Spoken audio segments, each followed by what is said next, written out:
बिस्मिल्लाहिर्रहमानिर्रहीम। अस्सलामु अलैकुम वरहमतुल्लाहि वबरकातुहू।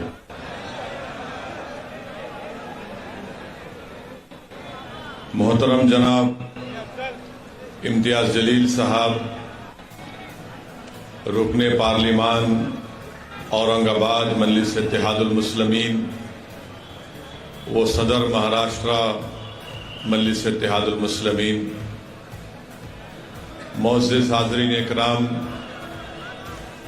मेरी इज़्ज़तदार माँ और बहनों, मेरे गयूर नौजवान साथियों, शहनशीन पर तशरीफ़ फरमा मोहतरम जनाब फैयाज साहब, सदर मुंबई मजलिस इत्तेहादुल मुस्लिमीन, साबिक़ा रुकन असम्बली वो कौमी तर्जुमान मजलिस इत्तेहादुल मुस्लिमीन जनाब वारिस पठान साहब, जनरल सेक्रेटरी महाराष्ट्र मजलिस इत्तेहादुल मुस्लिमीन मोहतरम सैयद मोइन साहब, मुमरा के मजलिस इत्तेहादुल मुस्लिमीन के सदर शादाब पठान साहब, भिवंडी के वर्किंग प्रेसिडेंट मजलिस इत्तेहादुल मुस्लिमीन शादाब उस्मानी साहब, अमूल कामले साहब, जैद शेख साहब, रबीश मोमिन साहब, अफसर मोमिन साहब, अब्दुल हसीब जामई साहब, मोहम्मद अहमद सज्जू साहब, फैज खां साहब, नूरुल ऐन साहब, शहीनशाह शेख साहब, एडवोकेट साकिब अंसारी साहब, और मैं अपनी आज की इस तकरीर को अल्लाह के फजल व करम से मैं जो कुछ बयान करूंगा, मैं इसको मेरे भाई और भिवंडी के जो सौदर हैं खालिद गुड्डू साहब के नज़र पेश करता हूं, जो आज जेल की सलाखों में हुकूमत के जुल्म का शिकार हैं, और हम अपनी जानिब से महाराष्ट्र की हुकूमत से इस बात का मुतालबा करते हैं, डिमांड करते हैं कि खालिद गुड्डू साहब को जल्द से जल्द रिहा करवाया जाए। 2 साल से खालिद गुड्डू को जेल में रखना ये इंसाफ की तौहीन है। हुकूमत का काम यह है कि किसी को जेल में ना रखे, बल्कि उनको जेल के बाहर लाए। अगर उन पर कोई मुकदमात हैं तो आप चलाइए ज़रूर, मगर मेरा मानना यह है कि खालिद गुड्डू को निशाना बनाकर उनकी बढ़ती हुई मकबूलियत को रोकने के लिए इस तरह की साजिश और मंसूबा रचा गया। मैं खालिद गुड्डू की इस को जो जेल में रखा गया, उन पर जो मुकदमे आयद किए गए, मेरा मानना यह है कि तमाम के तमाम मुकदमात में कानूनी तौर पर कोई उसमें दम नहीं है, क्योंकि हुकूमत नहीं चाहती कि खालिद गुड्डू बाहर आए, इसीलिए उनको जेल में रखा जा रहा है। मगर मुझे यकीन है कि इंशाअल्लाह ताला अल्लाह सुब्हाना व ताला के पास देर है अंधेर नहीं है। जल्द से जल्द अल्लाह अपने फजल व करम से खालिद गुड्डू साहब को रिहा करवाएगा।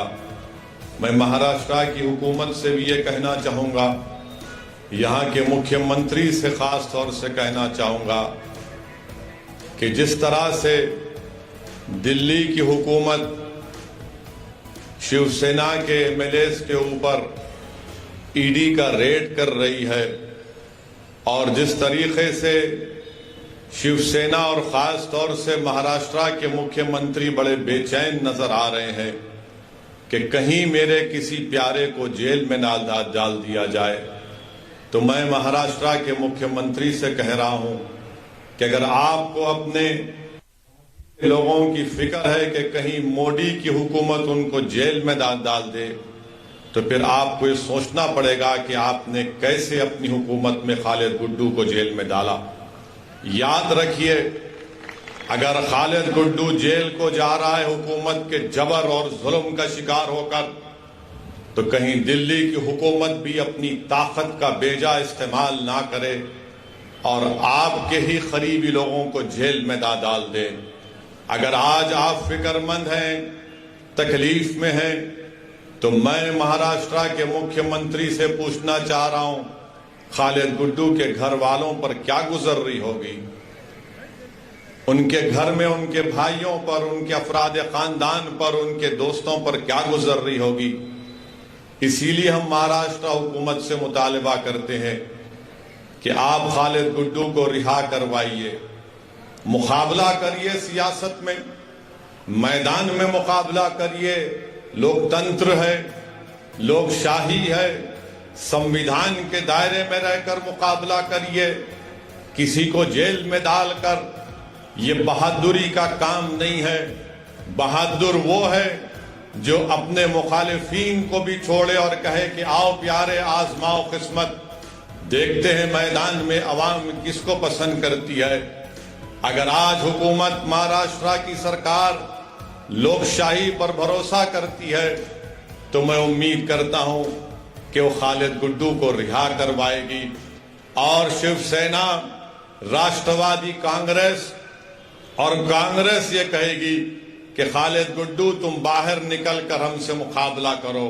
हम भी यही चाहते हैं कि कोई भी जेल में ना जाए।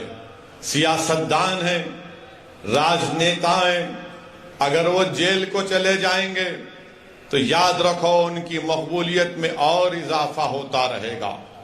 खालिद गुड्डू की मकबूलियत में कोई कमी नहीं आई, ना इंशाअल्लाह कमी आएगी। खालिद गुड्डू एक दिन रिहा होगा और जब खालिद गुड्डू रिहा होगा तो पहले से ज्यादा ताकतवर एक सियासी नेता बनकर रिहा होगा। और मजलिस इत्तेहादुल मुस्लिमीन हमेशा मजलूमों का साथ देती है। जुल्म करने वालों, याद रखो, इख्तिदार किसी के पास रहने वाला नहीं है। आज तुम इख्तिदार के नशे में चूर होकर मजलूमों को जेल में डाल रहे हो, मगर इंसानियत की तारीख गवाह है कि जिस हुक्मरान ने अपनी ताकत के बलबे पर, अगर वो ये समझ रहा है कि किसी को मैं जेल में डाल सकता हूं, खुदरत का काम यही होता है कि जो हुक्मरान जुल्म करता है, अल्लाह उसी हुक्मरान को एक दिन जेल में डालता है और मजलूम को तख्त व ताज पर बिठा देता है, और वही काम होगा इंशाअल्लाह ताला। मगर मेरे अजीज दोस्तों और बुजुर्गों, खालिद गुड्डू से दुश्मनी इसलिए क्योंकि खालिद गुड्डू पावर के खिलाफ है। कौन सा पावर? एक तो राष्ट्रवादी के जुल्म के खिलाफ और दूसरा टॉरेंट पावर के खिलाफ खालिद गुड्डू ने आवाज उठाई थी। तो दोनों को यह पसंद नहीं आया कि यह कौन दीवाना खड़ा हो गया जो हमारे इख्तिदार की बुनियादों को हिला के रख दे रहा है। तो टॉरेंट पावर और राष्ट्रवादी दोनों मिलकर खालिद गुड्डू के खिलाफ झूठे मुकदमे आयद करके हजरत पुलिस को भी इस्तेमाल कर लिए और खालिद गुड्डू पर इल्जाम लगाकर उनको जेल को भिजा दिया। मुझे इस बात की कोई फिक्र नहीं है। मुझे इस बात को खुलकर कहना पड़ेगा कि अगर कोई भी ओहदेदार गवर्नमेंट का, उसको रूल ऑफ लॉ को फॉलो करना है, उसको कानून को, संविधान पर अमल करना है। अगर आज आप संविधान को नजरअंदाज करके, रूल ऑफ लॉ को नजरअंदाज करके, जिसको उर्दू में कहती है कि कानून की बालादस्ती को अगर आप नजरअंदाज कर रहे हैं, आज आप मौज मना लो। कल ये लोग जब इख्तिदार पर सत्ता में नहीं रहेंगे तो फिर कौन आएगा आपको बचाने के लिए। इसीलिए हम अपील कर रहे हैं कि महाराष्ट्र की सरकार, जो महाराष्ट्र की जेलों में जो लोग मजलूम हैं उन सबको रिहा करे। मैं खालिद गुड्डू की बात नहीं कर रहा हूं। जो कोई भी महाराष्ट्र की जेल में जुल्म का शिकार है उनको छोड़ा जाए। चाहे वो खालिद गुड्डू हो या नवाब मलिक हो, उनको भी छुड़ा छोड़ना चाहिए। नवाब मलिक की बात नहीं करेंगे। मुल्क का माहौल इस तरह से बना दिया गया कि बीजेपी, राष्ट्रवादी कांग्रेस, शिवसेना, समाजवादी पार्टी, ये तमाम नाम निहाद सेकुलर पार्टियां ये चाहती हैं कि बला हम तक ना आए, हम जेल को ना जाएं, मगर हमारे पार्टी में अगर कोई मुसलमान है तो उसको जेल में डाल दो, हम जेल को नहीं जाएंगे। ये सच्चाई है, मैं बता रहा हूं आपको, मैं इल्जाम नहीं लगा रहा हूं, दलाइल और दलील दे रहा हूं। जब राष्ट्रवादी कांग्रेस के मुखिया जनाब शरद पवार साहिब दिल्ली जाकर दिल्ली के बादशाह नरेंद्र मोदी से मुलाकात करते हैं तो मीडिया ने रिपोर्ट किया कि शरद पवार साहिब ने देश के प्रधानमंत्री जो इस वक्त भारत के बादशाह बने बैठे हैं उनसे कहा कि संजय राउत पर कुछ मत करो, उसको जेल में मत भिजाओ, उसके खिलाफ इंक्वायरी मत करो। मैं पूछना चाह रहा हूं राष्ट्रवादी कांग्रेस के लोगों से, उनको नवाब मलिक क्यों याद नहीं आया? नवाब मलिक का नाम लेना था ना। जब देश के प्रधानमंत्री से मिल रहे तो आप ही के पार्टी का नवाब मलिक है, उसके बारे में भी बोल देते कि नवाब मलिक को भेजा, जेल में डाला गया, मगर नवाब मलिक का नाम नहीं आया। किसका नाम आया? शिवसेना के संजय का नाम आया। तो क्या संजय मलिक से ज्यादा अजीज हो गया राष्ट्रवादी कांग्रेस को? यह हकीकत है, मेरी बात को याद रखो आप। मेरे इस तकरीर के बाद शुरू हो जाएंगे मीडिया के लोग जो शिवसेना की गुलामी करते हैं, तो कोई मोदी की गुलामी करते हैं, तो कोई शरद पवार की गुलामी करते हैं। मैं अवाम का नुमाइंदा हूं, मैं इनका कादिम बनकर सच्चाई को बयान कर रहा हूं। यह बात सच है कि संजय का नाम शरद पवार साहिब लिए, नवाब मलिक का नाम नहीं लिए। क्यों? नवाब मलिक क्या कमतर है संजय से? आप बताओ, क्या नवाब मलिक कमतर है संजय से? क्या नवाब मलिक और संजय बराबर नहीं है? जब बराबर है तो बोलते भी नहीं है जबान से अपनी। क्यों नहीं बोलते? मुसलमान कहां जाएगा, इसको डराओ, दौड़ते हुए आएगा हमारे पास। बोलो इसको सेकुलरिज्म, ये सेकुलरिज्म का गुलाम है, ये हमारे पास दौड़ के आएगा। बोलो इसको गंगा जमुनी, वो बाजा बजा कर आएगा। एक मुशायरा कर दो तो वो दौड़ कर आएगा।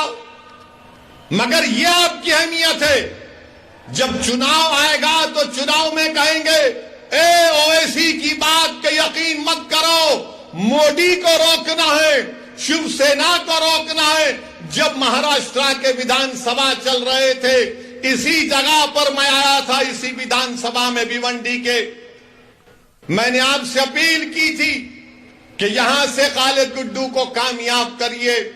मैं आपका शुक्रिया अदा भी करने आया हूं कि आपने अपनी दुआओं से मजलिस-ए-इत्तेहाद और मुस्लिमीन के उम्मीदवार खालिद गुड्डू को 44,000 वोट से नवाजा। मैं आपको दिल की गहराइयों से सलाम करता हूं। मगर उस वक्त आपको याद होगा, यही राष्ट्रवादी के लोग, कांग्रेस के लोग कह रहे थे ओवैसी को वोट मत दो, भाजपा और शिवसेना को रोकना है। और जब चुनाव हो गए तो राष्ट्रवादी और कांग्रेस ने शिवसेना से मिलकर निकाह किया। निकाह किया। अब ये 1, 2, 3 में दूल्हा कौन है मुझे नहीं मालूम, मगर एक सदाबहार दूल्हा आपके सामने खड़ा हुआ है। जब सत्ता को मिलना था, सीएम की कुर्सी थी, मंत्री की पोस्ट थी, दौलत थी, इख्तिदार था, तो बोले मुसलमान का छोड़ो, कहां जाएगा, उसको हम तो हमेशा से धोखा देते आए हैं। हमने भिवंडी में फसाद करवाया, भिवंडी में मरवाया, इंक्वायरी कमीशन की रिपोर्ट भी आई। मुसलमान भूल जाता है, जज्बात में लाओ मुसलमान को। भाजपा का, शिवसेना का, सेकुलरिज्म का इसको पाठ इसके सामने पढ़ो, मुसलमान सन्नाटे में आ जाता। अब आप बताइए, जब मैं पुकार कर कह रहा था 2019 के असेंबली और विधानसभा के चुनाव में कि कामयाब करो खालिद गुड्डू को, आपकी आवाज विधानसभा में जानी चाहिए, तो मेरी ही मुखालिफत में हमारे ही दरमियान से लोग खड़े होकर कहे ये जज्बाती बात करता है। अब बताओ क्या मैं सच था ये और आप झूठे नहीं थे? मेरे अजीज दोस्तों और बुजुर्गों, ये सब चीजें आपके सामने इसलिए रख रहा हूं ताकि आप जब यहां पर इंशाअल्लाह ताला भिवंडी के लोकल बॉडी के बल्दिया के इंतखाबात होंगे तो आप एक अच्छा फैसला करेंगे और आप मुत्तहिद होकर यहां से इंशाअल्लाह मजलिस के नुमाइंदों को कामयाब करेंगे। और मैं आपसे वादा कर रहा हूं कि हम भी ये कोशिश कर रहे हैं कि हमारी कमजोरियों को, हमारी खामियों को दूर किया जाए। मैं आपसे अपील कर रहा हूं कि आप हमारी रहबरी करिए, हमारी सरपरस्ती करिए। अगर हम गलती करते हैं तो हमारा हाथ पकड़कर टोकिए, मगर इस कारवां को, इस जिम्मेदारी को आपको लेकर आगे बढ़ना है, आपको कामयाब करना है। मैं यहां पर नहीं आया हूं अपने लिए, बार बार यही कहता हूं मैं और कहता रहूंगा। मैं यहां पर इसलिए आया हूं कि ताकि आपकी लीडरशिप बने, आपका कायद बने, जो आपकी आवाज विधानसभा हो, पार्लियामेंट हो, यहां की बल्दिया हो, वहां पर गूंजे। टॉरेंट पावर के जुल्म का खात्मा हो। ये बुनकरों की सरजमीन है, ये मजदूरों की सरजमीन है, और यहां पर एक बरकी कंपनी गरीबों का खून चूस रही है, और खून चूसने में मदद कर रही है शिवसेना, राष्ट्रवादी कांग्रेस और कांग्रेस। आखिर क्या बात है कि सिर्फ यहां पर कितने वो कोणार्क विकास अघाड़ी के सिर्फ 4 नगर सेवक है और उनका महापौर बन जाता है, सिर्फ 4 उनके। और फिर इसमें कांग्रेस भी और शिवसेना भी, बीजेपी भी इनकी मदद करते हैं। क्या बात है, ये आपके रिश्तेदार हैं क्या? 4 इनके, 47 कांग्रेस के, भाजपा की 18। क्या बैठ के बिरयानी खा लिए तुम लोग? पूरा भिवंडी को लूट लिए। 850 करोड़ का बजट कहां इस्तेमाल हुआ? जब ये सवाल हम करते हैं 850 करोड़ कहां गए, तो कल आप देखेंगे सुबह से ये रात भर नहीं सोएंगे मेरी तकरीर सुन के, करवटें बदलते रहेंगे। कैसा बोला, कैसा बोला, ये बोला, वो बोला। अरे बोलेंगे बाबा, तुम्हारे बाप को भी बोलेंगे, तुमको भी बोलेंगे, और जब तक अल्लाह जिंदा रखेगा बोलते रहेंगे। अब सुबह से शुरू हो जाएंगे, ये भड़काऊ भाषण दिया, ये ऐसा बोला, वो उस समुदाय के खिलाफ बोला। अरे बाबू, कभी तकरीर सीखना है ना संविधान के दायरे में रहकर, तो आओ मैं तुमको समझाता हूं कैसे तकरीर करना चाहिए। मगर कल से शुरू कर देंगे, 10 बजे से मीडिया को फोन आएगा, ए वो क्लिप चला ना ओवैसी की, ए उसने ऐसा बोला था, तू चलाया क्यों नहीं? कल रात में बारिश को बुलाकर बिठा के इसको पूछ जरा। कितनों को बिठा के पूछेंगे, कुछ भी निकलने वाला नहीं है इसमें से। जो बात सच्ची होती है वो कड़वी होती है। कड़वी उन लोगों के लिए होती है जो जुल्म करते हैं, और जो बात सच्ची होती है वो आवाम के दिलों को छू जाती है और दिलों में समा जाती है। इसीलिए मजलिस इत्तेहादुल मुस्लिमीन से मुखालिफत। 850 करोड़ का बजट, और अस्पताल जैसा भी कहा गया कि वेंटिलेटर पर है। 850 करोड़ कहां गए? कैसे अस्पताल नहीं अच्छा हुआ? किसके जेब में गए?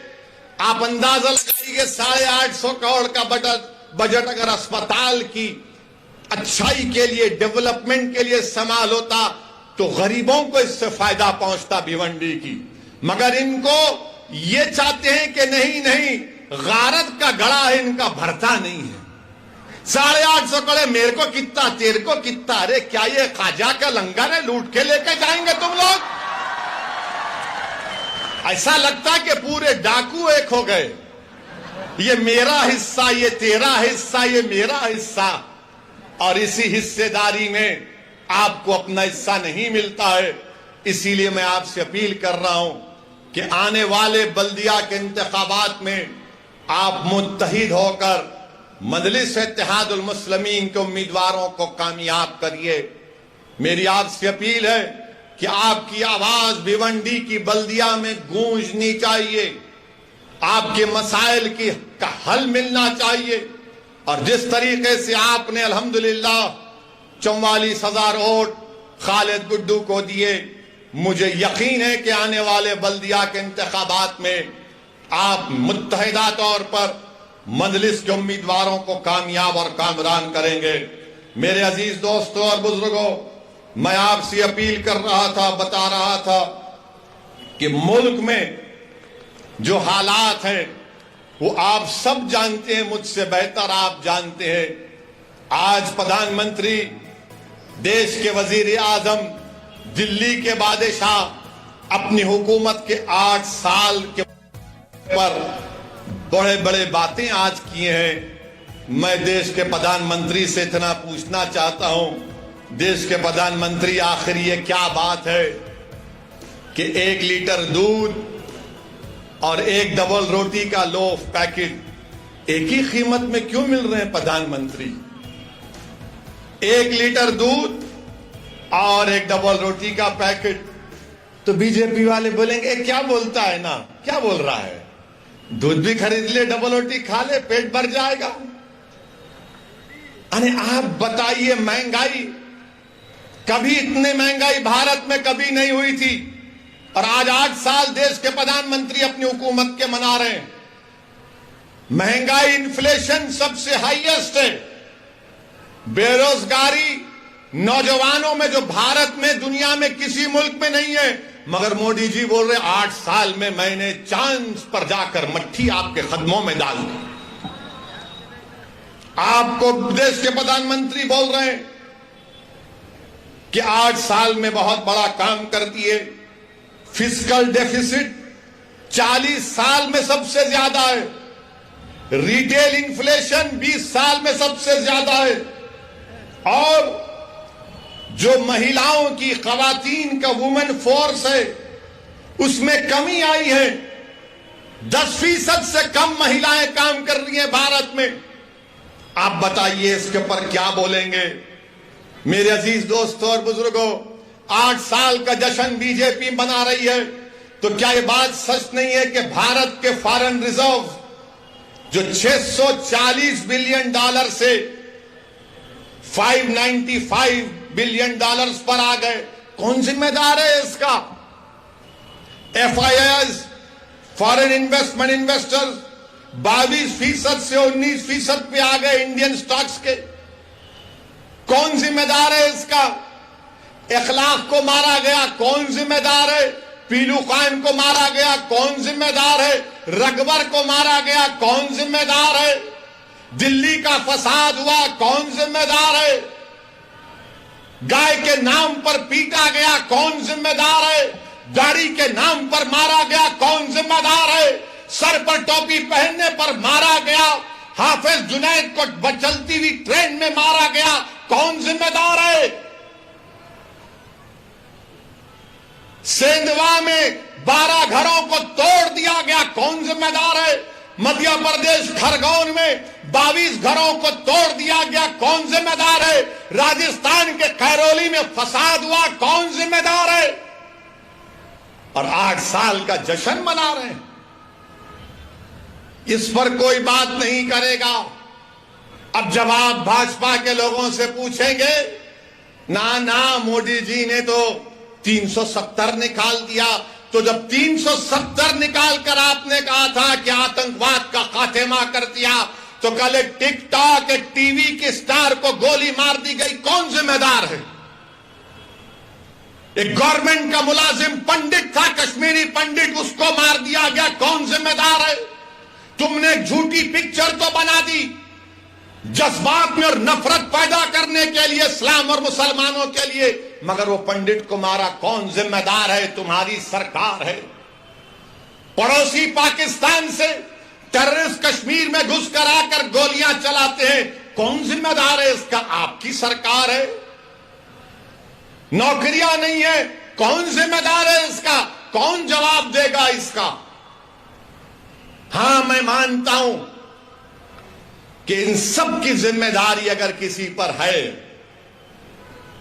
इन्फ्लेशन बढ़कर है, तो मुगल बादशाह अकबर जिम्मेदार है। नौजवानों में, युवाओं में बेरोजगारी है, तो ताजमहल बनाने वाले शाहजहां की जिम्मेदारी है। पेट्रोल डीजल बढ़ गया, औरंगजेब जिम्मेदार है। मोदी जी नहीं है जिम्मेदार, ये लोग करके गए, इसीलिए पेट्रोल आज तक बढ़ रहा है।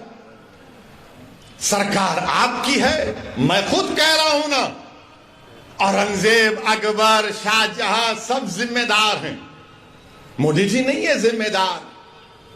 मेरे अजीज दोस्तों और बुजुर्गों, एक बात मैं भारत के मुसलमानों को भिवंडी से कहना चाहूंगा।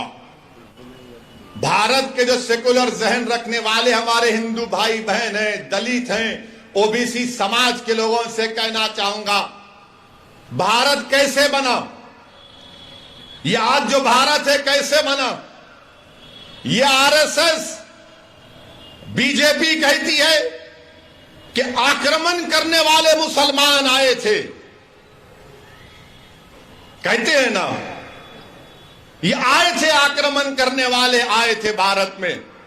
तो क्या भारत की तारीख सिर्फ मुगलों से शुरू हुई क्या? नहीं, 65,000 साल पहले भारत में, जो मौजूदा भारत है या जो हम जिसको कहते हैं, ये हमारा जो खित्ता है, उसमें 65,000 साल पहले अफ्रीका से लोग आए थे।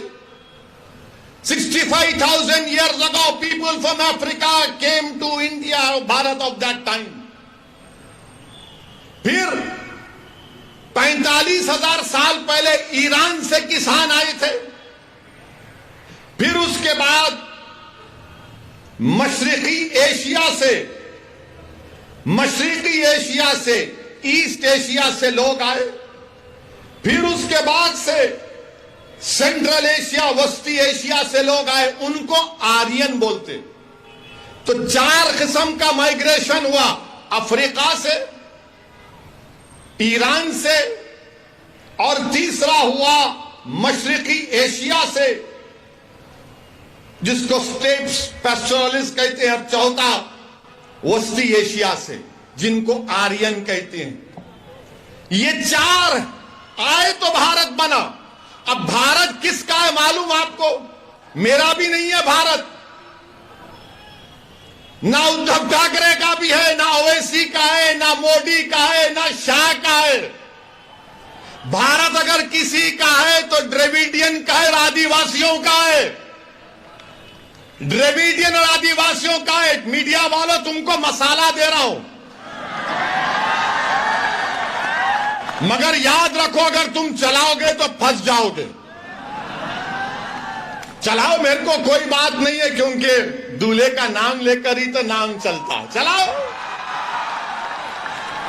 तो 4 लोग आए थे, माइग्रेशन हुआ। ये मुसद्दिका आपसे कह रहा हूं, मगर बीजेपी आरएसएस का मुगल आए। अबे अफ्रीका से भी तो आए थे, ईरान से भी आए थे, सेंट्रल एशिया से भी आए थे, ईस्ट एशिया से भी आए थे। ये सब मिले तो भारत बना। मगर आदिवासी यहां का है, द्रविडियन यहां का है। ये आर्यंस आए थे 4000 साल पहले। अच्छा, हैरत की बात यह है कि जब मैं ज्ञानवापी मस्जिद के बारे में कहा कि बाबरी मस्जिद की तरह इसको छीनने की कोशिश की जा रही है, तो सोशल मीडिया पर संघ परिवार के लोगों ने कह दिया, ए ओवैसी तो इसके पूर्वज ब्राह्मण थे। मेरे बाबा का नाम सुल्तान सलाहुद्दीन ओवैसी, दादा का नाम अब्दुल वाहिद ओवैसी, दादा के बाबा का नाम इस्माइल ओवैसी, और भी जा सकता हूं। नहीं, ये ब्राह्मण थे। अच्छा, अब इसका जवाब यहीं पर देता हूं भिवंडी में, सुनो आप। मुंह नहीं लगना मेरे, तुम याद रखो, मैं उन पागलों की तरह नहीं हूं, थम्स अप नहीं हूं, दलाइल देकर बात करता हूं। सुनो, मेरा ताल्लुक किससे? मेरा ताल्लुक बाबा आदम से है।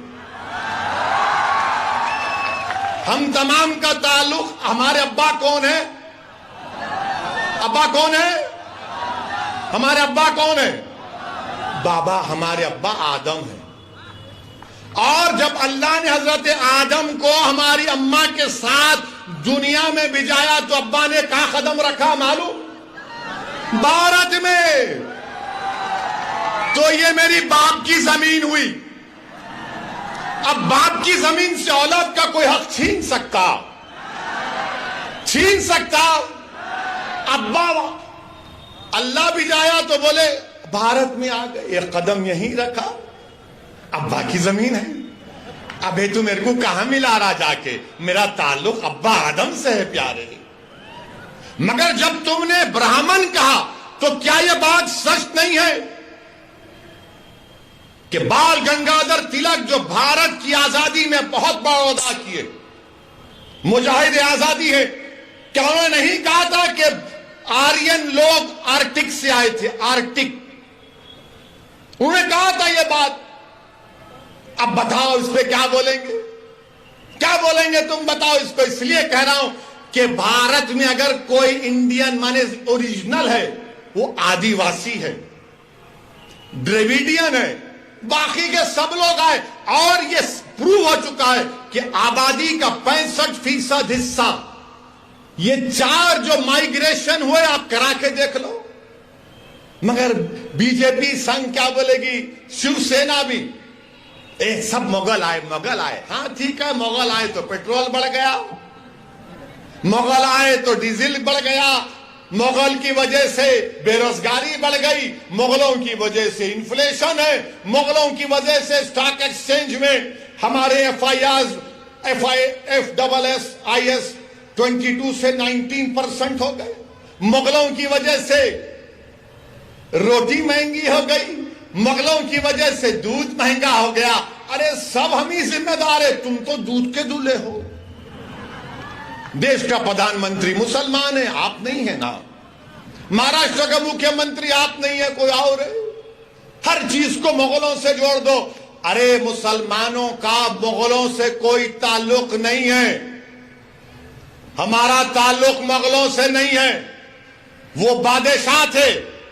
बादशाहों का ताल्लुक दीन से नहीं होता, जो खलीफा होता है उसका ताल्लुक दीन से होता है। ये बादशाह थे, इनका क्या प्रॉब्लम था? हमारा इख्तिदार बाकी रहे। वो बादशाह थे, अपने नहीं मंदिर तोड़े। तो फिर इसका भी जवाब सुन लो। ये जो अशोका का पोता था, पुष्यमित्रा सिंघा, कौन थे? अशोका के पोतरे को किसने मारा? और यही शख्स ने 40,000 बुद्धिस्ट इबादत गाहों को निस्तो नाबूद कर दिया। चलो बोलो, इस पे झूठ है क्या? बोलो, इस पे झूठ है क्या? कौन था पुष्यमित्रा सिंघा? बताओ। नहीं बोलेंगे। अब जब सुनेंगे तो खामोश हो जाएंगे। अशोका के पोते को हराने वाला कौन था? नाम बोलो। नहीं बोलेंगे। ये आपको समझना है। अब बात करे कि बोलेंगे इनू करे। अच्छा फिर क्या जेन्स का इख्तिदार नहीं था भारत में? क्या शैवाइट्स और विष्णुवाइट्स में तसादुम नहीं हुआ? क्या तुम तारीख तुम तोड़ मोड़ के पेश कर रहे हो? अरे उन जाहिलों के सामने अपनी जहालत दिखाना, असदुद्दीन ओवैसी के सामने जहालत मत दिखाओ, तुमको आईना दिखा दूंगा मैं, याद रखो।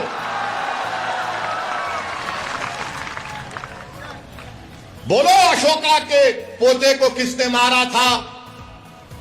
कौन मारा था अशोका के बेटे को? बोलो। नहीं बोलेंगे, शाम सूंघ जाएगा इनको। बोलेंगे नहीं मुगल मुगल। अबे रात में मुगल, दिन में मुगल, बैतुल खला में मुगल। कभी निकलो तारीख से। तारीख यह है भारत की कि 65,000 साल पहले अफ्रीका से लोग आए थे भारत में। आर्यन तो 4,000 साल का मामला है। और फिर बोलते नहीं, ये अनटचेबिलिटी जो है ये मुगलों ने शुरू की। झूठ।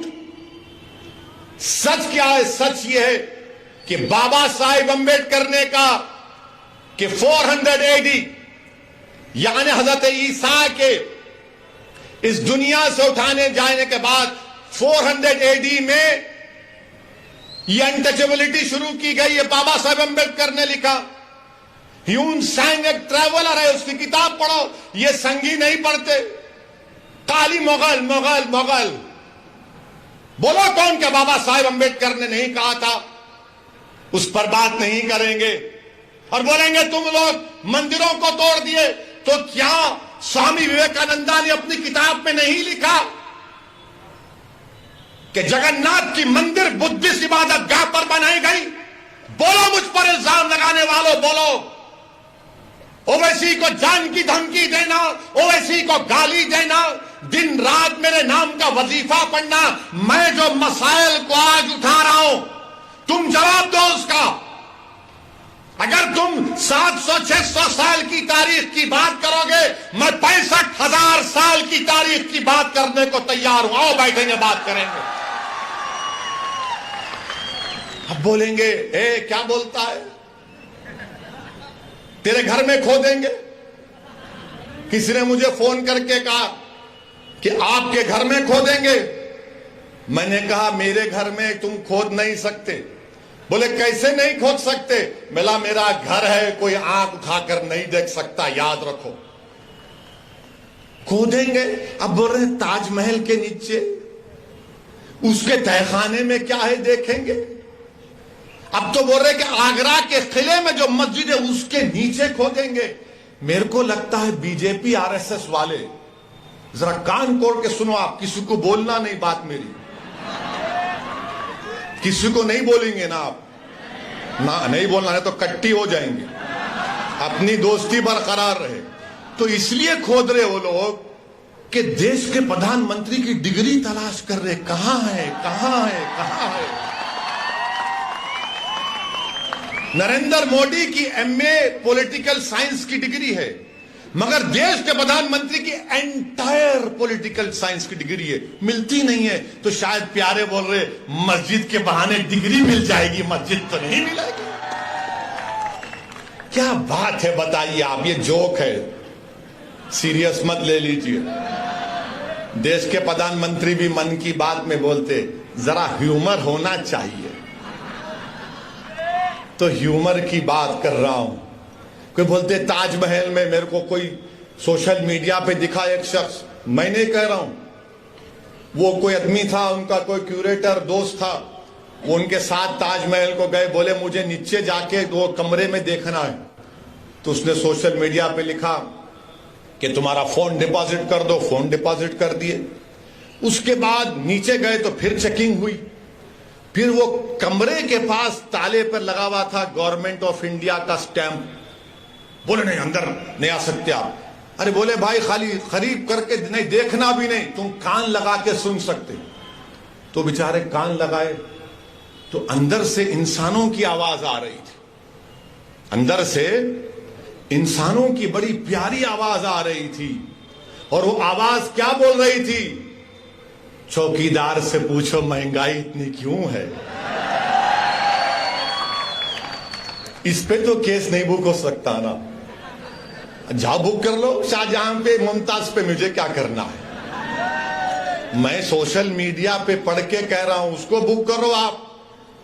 मगर मेरे अजीज दोस्तों और बुजुर्गों, मुल्क की हालात आपको ये बता रहे हैं कि नफरत और बीजेपी और संघ परिवार मिलकर भारत के मुसलमानों के खिलाफ एक ऐलान जंग कर चुके हैं, ऐलान जंग कर चुके हैं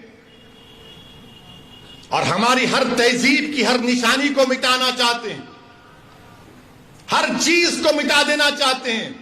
हलाल गोश्त देश के लिए खतरा, हिजाब देश के लिए खतरा, दाढ़ी देश के लिए खतरा, टोपी देश के लिए खतरा, मस्जिदें देश के लिए खतरा, मस्जिद की मीनारें देश के लिए खतरा, मस्जिद की अज़ान की आवाज देश के लिए खतरा, सब चीज खतरा है देश के लिए।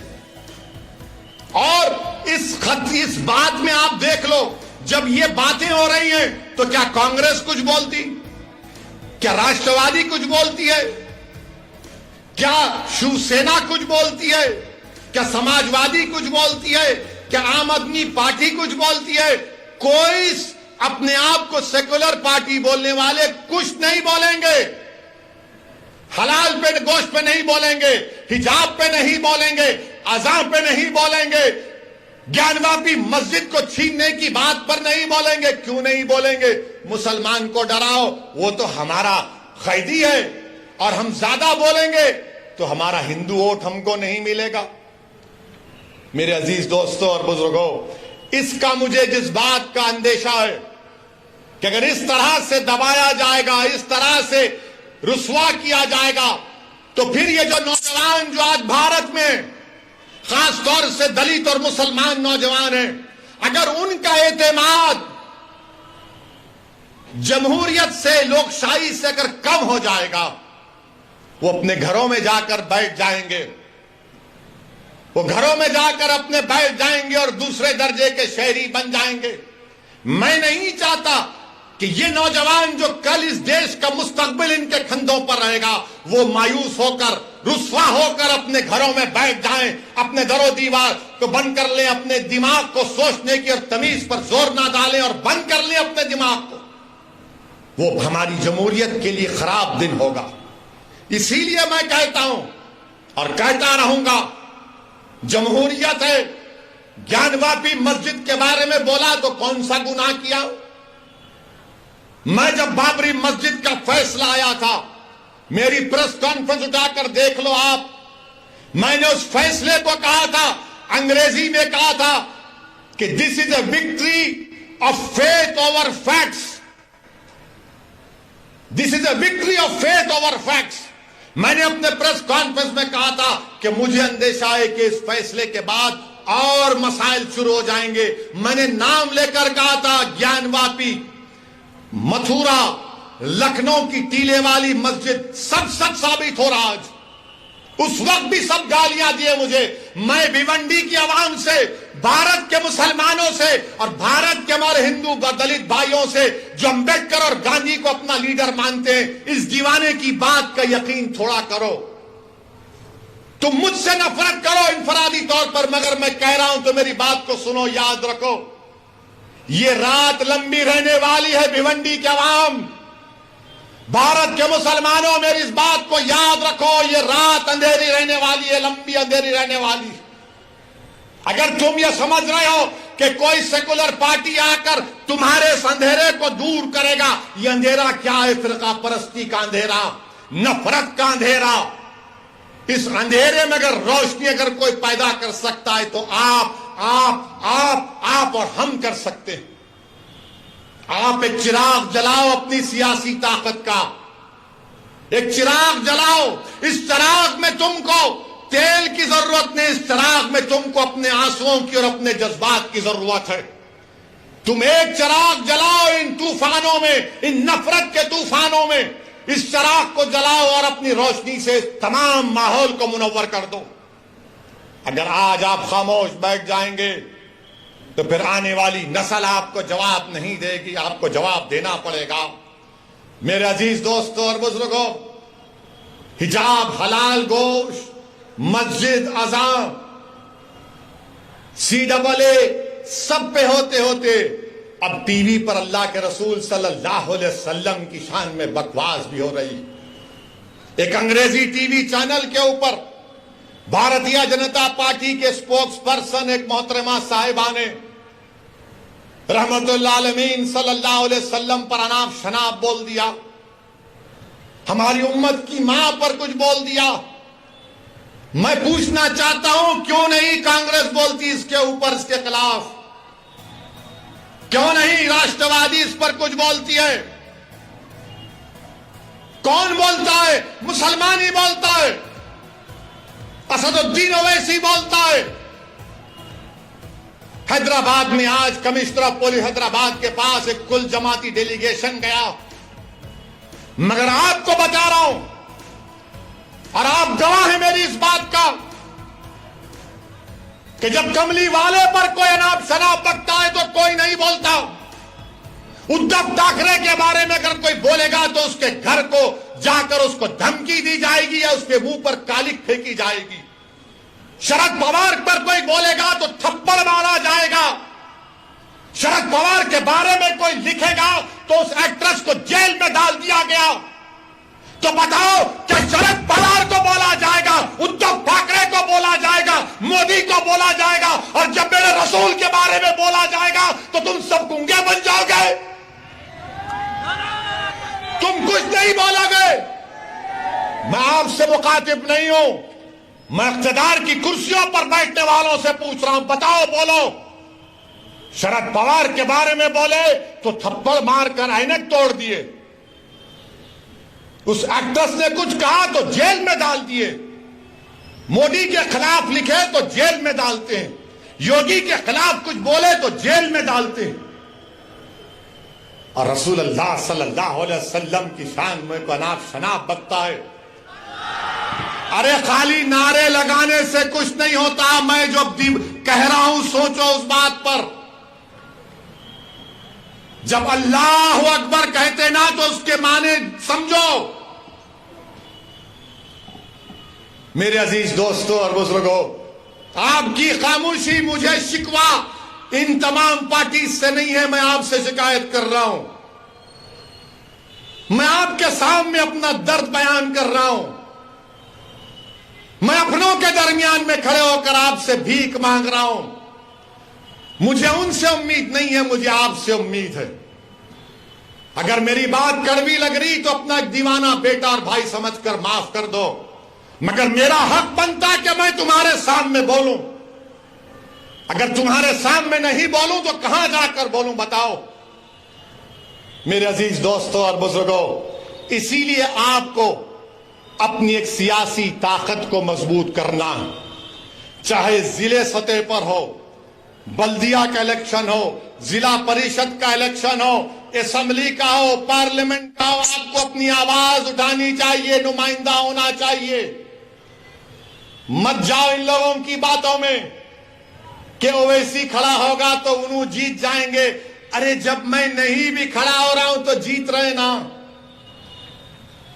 मुबारकपुर से ताल्लुक रखने वाले कितने यहां पर बताओ, हाथ उठाओ। मुबारकपुर से कितने लोग हैं कि जामिया अशरफिया की बिल्डिंग को तोड़ा गया, कुछ समाजवादी के लोग बोले? नहीं बोलेंगे। फिर आप क्या करेंगे? नहीं इलेक्शन आए, नहीं ओवैसी बोलता अच्छा भाई, मगर अब क्या करेंगे? आप याद रखो, आप हुकूमतों को नहीं बदल सकते, आप अपने नुमाइंदों को कामयाब कर सकते हैं। आपको अपने नुमाइंदों को कामयाब करना है।